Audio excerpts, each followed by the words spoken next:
Hey guys, my name is Gezim Gashi. I am a former refugee from Kosovo, and now I am a best-selling author, I'm a speaker, I'm a mentor, and soon to be a producer as I am turning my book to a TV show where other people can unlock their potential.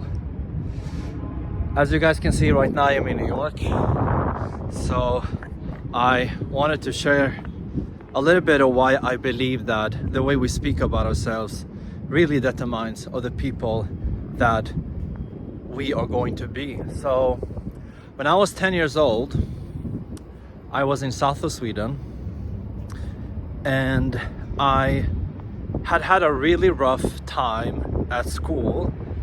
So I grew up in Sweden, you know, everyone's blue eyes, blondes, and I have a little bit darker futures. And I came home one day to my mom and I just expressed that, you know, I don't know if I will do what I'm able to do in Sweden. I think I should move to America. And my mom sat me down and said, I want to tell you about a story about you, and I want you to carry this story and use that as a superpower with anything that you do in life.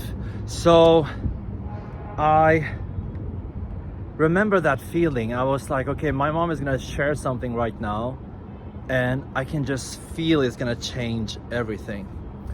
So my mom tells me that when I was born on June 29, 1990, there was a lot of sensitive things happening in Kosovo.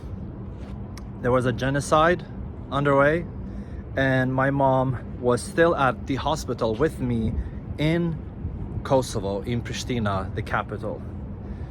And then an Albanian nurse comes to the room and expressed that, hey, there are soldiers here. They are already on the 4th floor, and they are giving some kind of injection to these new babies. So you cannot use the exit, but you have to escape. So my mom gets very overwhelmed and decides to call my dad and her brother, my uncle, and they come outside her 2nd floor window, and she decides to toss me out, and my uncle is the one that catches me. My mom is able to leave because she left alone when she went through the exit door, and the soldiers asked her, where are you going? And she just pointed out at the store in front of the hospital, and then she ran to the corner of the building, and then she got into the car.